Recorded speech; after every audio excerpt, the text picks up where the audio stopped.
Assalamualaikum warahmatullahi wabarakatuh. Halo semuanya. Perkenalkan nama saya Kalakpa dari kelas 3E. Di sini saya akan menjelaskan tugas kelompok yaitu menganalisis IFAS dan EFAS secara individu.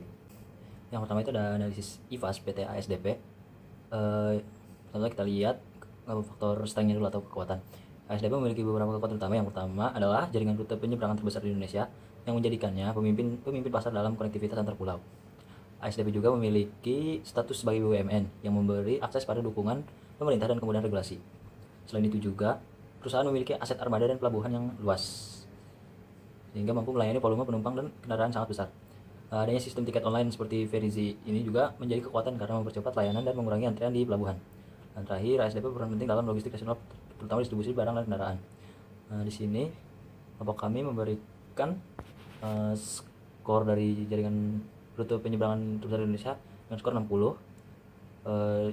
Yang kedua, status BUMN dengan skor 48, dan ketiga memiliki aset armada dan pelabuhan luas sebesar 40. Lalu yang keempat, sistem tiket online dengan skor 30, dan yang kelima, peran vital dalam logistik nasional dengan skor 32 dan total 210. Selanjutnya, analisis IFAS dari faktor weakness.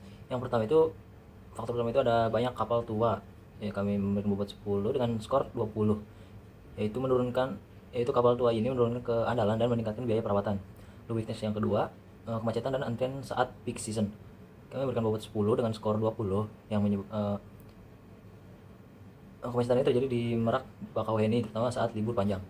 Lalu weakness yang ketiga itu SDM teknis belum merata. Dengan bobot 9 kami memberikan skor 18.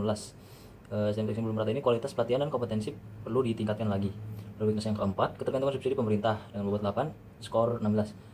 Ketergantungan subsidi pada pemerintah ini memiliki risiko jika terjadi pemotongan subsidi. Lalu weakness yang kelima, sistem manajemen risiko keselamatan belum optimal. Dengan bobot 8 dan skor 16, itu masih ada insiden dan keterlambatan karena SOP tidak seragam. Analisis EFAS dari faktor opportunity.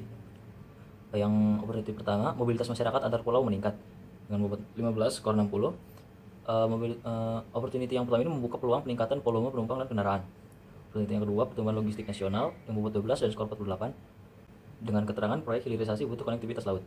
Opportunity yang ketiga, digitalisasi transportasi nasional yang bobot 10 dan skor 30. Dengan keterangan peluang pengembangan Verizi dan integrasi digital. Opportunity yang keempat yaitu investasi infrastruktur pemerintah dengan bobot 10 skor 30. Dengan keterangan pelabuhan baru dan revitalisasi dermaga. Yang terakhir, opportunity kelima, pertumbuhan pariwisata bobot 8 skor 24. Pertumbuhan pariwisata ini menyebabkan kebutuhan transportasi ke destinasi wisata meningkat. Dengan total skor dari opportunity ini yaitu 192. Nah, selanjutnya analisis EFAS dari faktor threat atau ancaman. Threat yang pertama itu cuaca ekstrim dan risiko kecelakaan laut, yaitu yang akan mengganggu keselamatan dan jalur berlayar. Threat yang kedua itu persaingan moda, pesawat murah, tol dan tol laut. Dengan pilihan transportasi yang makin banyak, persaingan moda juga semakin ketat. Threat yang ketiga, lonjakan penumpang saat libur yang menyebabkan antrian panjang dan komplain publik. Threat yang keempat, fluktuasi harga BBM yang mempengaruhi biaya operasional kapal. Dan threat yang kelima, ketidakpuasan publik jika terjadi delay yang berpotensi mencoreng citra BUMN. Dari total skor IFAS dan EFAS tadi, ASDP berada di kuadran 1 yaitu posisi growth, yang artinya perusahaan berada dalam kondisi kuat dan peluang di pasar cukup besar untuk dikembangkan lebih jauh. Lalu selanjutnya strategi SWOT. Pertama strategi SO dulu, yaitu strength dan opportunities. Strategi yang memaksimalkan kekuatan untuk meraih peluang, yang lain modernisasi armada kapal, ekspansi digitalisasi Verizi, pengembangan pelabuhan terintegrasi, dan kerjasama pengembangan rute wisata. Lalu strategi WO atau weakness opportunity, untuk mengatasi kelemahan sekaligus memanfaatkan peluang. Strategi yang disusun meliputi pelatihan kompetensi SDM, sistem prediksi lonjakan penumpang berbasis AI, pengadaan kapal baru, pengembangan dermaga tambahan.